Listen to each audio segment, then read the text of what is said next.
Hello ladies and welcome back to my channel. My name is Aisha, aka Nurse Aisha. I'm a registered nurse here to spread awareness on preventative health and lifestyle choices for women. That is my mission so you can lead a healthy life. All right, so we're back with part 2 of how I became a registered nurse here in Sweden. Now, if you like that type of content, make sure to subscribe, like, and comment on this video and on this channel. I had told you about my sabbatical in London, and I told you about my non-existing motivation to study after my college studies.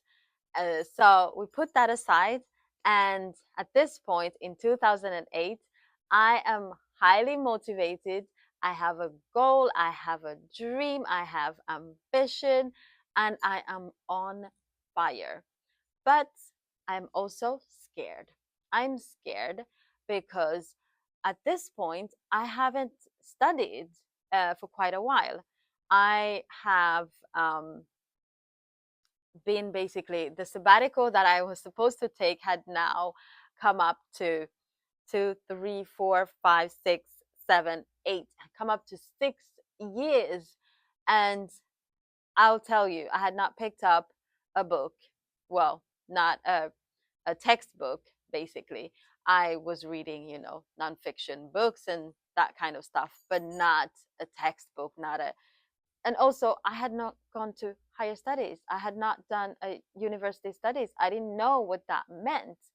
So there was a lot in Scary City. There was a lot, a lot to intimidate me. I was very, very much intimidated. And of course, comparing myself to others. My friends that had, finished their university studies at this point, and also I had moved cities. I didn't know anyone in this city. Actually, I did know one girl, the lady that had recommended me to go study in up north, connected me to her daughter. So she's the one that received me in Sundsvall, but she wasn't pursuing any career in any healthcare field. She was actually doing journalism, I believe. So she couldn't really help me with anything or give me any type of support, but she was, happy to show me the city and tell me about the city and what it has to offer. And then also accommodate me for the first 2 weeks, I believe, while I was waiting for my apartment that was offered by the university, a small student apartment. Yeah, so I mean, I started off really shaky, with a lot to do, moved to a new city, quit my job, sublet my apartment, and, start fresh with everything. Uh, Very far away from anything that I knew, but I was on a mission. So I started very, very well, actually. I started off, with getting some textbooks. I went down to the university buildings and asked questions. I had really good supervisors, and also I made quickly friends with girls that were also going to nursing school at this point, and many of them were also from Stockholm. They had also come from Stockholm, and some maybe from other cities. So basically, coming from outside of the city connected us because we were not residents in that small city of Sundsvall. So these girls, we got connected and we started hanging out and we started supporting each other with our studies. Uh, but even if you have people that are supportive of your work, um, or maybe not your work, but your struggle, you have a similar struggle, you still have to battle with your own, you have your own battles as you lay down, on your pillow and think about, everything that went wrong, everything that you could have done right. So obviously there was a lot of anxiety still, a lot of self-doubt, to say the least. I had a lot. I wasn't confident in being a university student. I wasn't really. I was just, there was so many questions. I didn't feel like I had support. So I was looking for support in books. I wanted to read about, what it takes. I think the one thing that really struck me was that I didn't have a study technique. This was a problem. I realized very quickly that I needed a study technique. And I think as the schools start and universities start in August, I actually started in January. The semester, the spring semester, basically, we have the spring and the autumn semester. So I started in January, so it was the spring, and there's always, things on the news. There's always, updates on, new students and this and that. So I heard a lot about, there was a guy that wrote a book on study techniques that year. And I was on the urge of, I wanted to purchase this book and read more about study techniques and what you can do to succeed with your university studies and all of that. I was so determined. But I had I had to spend my money on textbooks for my nursing books, basically. So I couldn't do that. I had to put that aside, and I had to, like, you know, um, just read. That is that was my plan. Just read the books and go to the lectures, talk to other students, and find out what they're doing. Study with them. Go to the library and read a book or two. So I was really hard on myself, I guess, which you have to be when you have a mission. You have to pump yourself with knowledge, and you have to do the research, and you have to do this, and you have to do that. Little did I know that I had the best study technique that worked for me.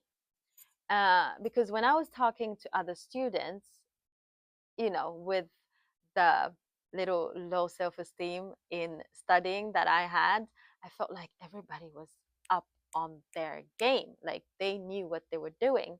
And please let me know in the comment sections if you feel that way as well, because when you start looking, you know uh, other people's business, basically, you start to doubt yourself. And that's what I did. I saw, some of my some of the girls that I was studying with, they were really, I thought, really smart. They could read something and they could excel, in on the exam that we were doing, just by, reading a few chapters. And I was like, how am I going to accumulate all this knowledge just by reading once and then just answering all the questions? It was just a lot of self doubt. But I started up small, and what I did is that I would take uh, the textbooks, if it was about anatomy or physiology or psychology, and I would read. I would go to the library or in my apartment on a table somewhere, and I would read. And as I was reading, I would take notes, my own notes, the way that I understood what I was reading. And I came to find out that this was a study technique. That is how I accumulated knowledge, by taking notes of what I was reading. I'm getting emotional because I was so oblivious of this, because I had done this my whole life. I've been doing this my whole life. I have so many notebooks. I Even when I'm watching TV, I would write down something just to remember if I saw something interesting. Maybe not like a series or movie or anything like that, but documentaries or any other um, type of um, educational program. I would take notes. So I found out that this was really one of the best study techniques, and I still do it. I still use it. It comes naturally to me. So if you're out there and you don't know what your study technique is, well, you can quickly Google the different study techniques that are there, and find out which one is yours. You're probably already doing it without knowing it. So find out and be confident in your learning process. And I did that. I did that very quickly in the beginning of my career, or the beginning of my journey as a student nurse. So, yeah, I loved that journey. I loved studying. I loved learning. Yes, it was frustrating at times, but when the time came for practical learning, that's when I shined. Yes, I also found out as I was studying at university that I am a practical person. I am good theoretically, but practically, I really love this. And this is also something that I learned while I was at university as a student nurse. So, and I think maybe if you think about it, you know, some people that are very theoretical. A lot of doctors are like that, and many of us nurses are actually very practical. But we do have both ways. We have some nurses that are also very theoretical and love theory, basically. I do. I mean, I can battle myself through theory and do the exams and do the learn all the knowledge that I need, but I need to put it in practice for me to understand it through, like to understand it completely. I need to put it in practice. And I think that we need to do this more, to think about this. And this is actually something that the nursing schools and the universities have picked up, that uh, we need more practice to in studying to become a nurse here in Sweden has a lot of practical moments, because really that's what we do when we put down the textbooks. We are working with patients, and we are putting whatever that we learned at university in practice, right? So I guess this job as a nurse was basically just perfect for me, just fit like a glove, because it combines the two and basically enhances maybe one more as you get your experience and start working and all of that. Yeah. So I feel like I'm rambling, but anyways, I find it really interesting, my journey. So stay with me. All right. So now I've done 2008, 2009, 10, and 2011 is the best year of my life. I kid you not. I was over the moon. I was just so proud of myself. Can I say that? I can. I was so proud of myself. I graduated uh, with a bachelor's in science of nursing in 2011. Yes. I was 25 years old. I was on the top of my game. I was just on fire. And I think it was a feeling of achievement. It was, I was proud of myself. I was proud of the journey that I had behind me. I was looking forward to the future as a nurse. I had actually landed my first job, not very well paid, but it was a job. Um, yeah, so I was so excited. I was so excited. And I moved back to my apartment in Stockholm and started working my first job at a smaller hospital here in Stockholm, Sabbatsbergs sjukhus, and it was acute geriatrics.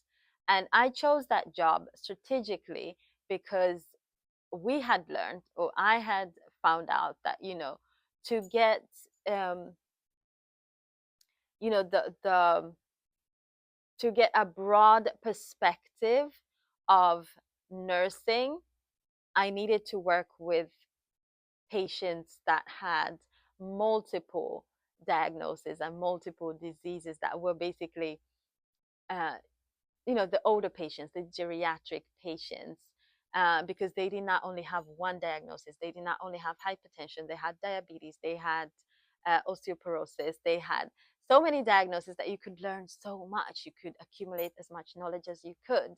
They had kidney failure, they had, edema, all of it. So I learned so much.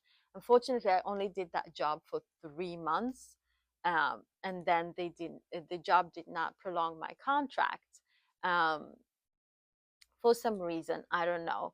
I really didn't sweat it that much because I got a job very quickly after that, because I had two employers that I had also applied for, that basically told me, if you ever want to come here, you're really welcome. When I had declined their offers, I quickly called one of them, and she said, "You are welcome." And this is at the hospital where I'm actually back right now, Danderyds sjukhus, and I started at the colorectal um, surgery department, and it was also the other wing was urology department. So we basically rotated between those two. You could do 2 days here, 2 days there, 1 week there, 1 week there. And because it was really, it was a lot for me, I actually agreed eventually with my boss to start with one, which was the colorectal, for a good 2 months. And when I had that, down, I knew the job. I could take care of the patients. I knew the stomas. I knew um, most of it. I knew the diagnosis, the cancers, and all of that. I went to the urology department where I learned, the prostate cancers, the kidney diseases, the catheters. Oh my God, so much to learn. And I was so hyped. I was so um, I was on fire. And we were a couple of other nurses that were also straight from nursing school. So we were all just blooming. It was blooming season, 2011, all throughout 2014 or 13, when I felt like I needed more. It just doesn't stop, right? So you're excited, you're on top of your game, you have this career and it's just growing and you're getting better and better at it, but I wanted more. Um, so what I realized that time when I was taking care of patients, pre-op, post-op, and all of that, preparing them and everything in between, I realized that one thing that was a constant at our department was diabetes patients. We had very little knowledge. I had very little knowledge about diabetes. And if you're nurses, oh, please let me know if you are a nurse and watching this. Um, if you're preparing a patient for surgery, usually there's a component of fasting. Fasting before operation. That is a given for most of us, except for the emergency operations. But you prepare patients, they have to fast, usually like 24 hours or 12 hours before surgery. And for diabetes patients, that can be tricky to keep them fasting without food and insulin and hypoglycemia or hyperglycemia, all of that. I didn't even know the difference at that point. And what happened is I did have a patient that had type 1 diabetes, which became a problem. The doctors were not around. I started noticing the patient was not feeling well. and started sweating and started shaking, and he was just really not in good shape. And they asked me to take his blood sugar, which I realized was around 3. And I was like, oh my God, something is happening. And they asked me, I they asked me to follow protocol, and the protocol was not with us; it was with the endocrine doctors. So this was a problem. So anyway, around that time, I decided to study to become a diabetes nurse. So I took a course and I became a diabetes nurse. I believe this was around 2012, 13, 12, I believe. So then I have this certificate or this diploma in my my case of all the degrees that I had, and I didn't do much with it. I just wanted to learn and know something more about diabetes. I wanted to know more about diabetes, basically. So I put that there, and then it was time to pursue something else. I feel like this is so long, but bear with me. All right. So, what happened next in my career was basically that I also decided to get a master's degree. And the reason I wanted to do that was because um, I felt as though I wanted to do some travel nursing. I guess that was my initial reason. Um, I wanted to work abroad. I wanted to work abroad, and more specifically on the continent, African continent. So I pursued a master's degree in public health. That was what I wanted to do at that time. And I wanted to learn more about infectious diseases, and I wanted to learn more about global um, global health, and what else? Epidemiology, basically. So that all of that was in a master's in public health. And I applied and got accepted to Uppsala University. And I did my master's between 2013, and I was supposed to graduate in 2015. But the whole process got prolonged with me wanting to do my research in Uganda. It was a whole process. I ended up graduating in 2018 because of analysis and all of that jazz. It was a lot. It was a lot. And it was one of the hardest things that I've done in my career so far, hands down. Yeah. So I guess this is um, the whole process. Yeah. Um, 2008 to 2011, bachelor's in science of nursing, 2013 throughout 18, master's degree in public health, and then that lands me where I am here today, which is working as a kind of a rental nurse. So I still have so much to do. I still have so much to do. I'm doing this and preventative health and lifestyle choices, because after the master's in public health and working in a primary care as a diabetes nurse, I just felt as though I'm sitting on so much knowledge, I'm sitting on so much experience that I don't really share. I don't really do much with, unless I have a patient directly, and I can't share all of my knowledge in this 45 minutes encounter with my patients. And even if I do, they cannot really receive it or do much with it, put it in practice or use it, all of it at once. Does that make sense? Like, I wanted to share my experiences and tips and knowledge on preventative health and lifestyle choices after just gaining so much knowledge on what my patients were lacking, basically. Just simple knowledge on what you can do to better your health, or every day, what you're doing to better your health every day that you're living. Every time you get out of bed, what do you do? Do you smoke? Do you eat right? Do you exercise? Do you um, do you put yourself in any type of challenge? Do you challenge yourself? Do you challenge yourself to live a better life? Do you take control of your health? Do you advocate for your own health?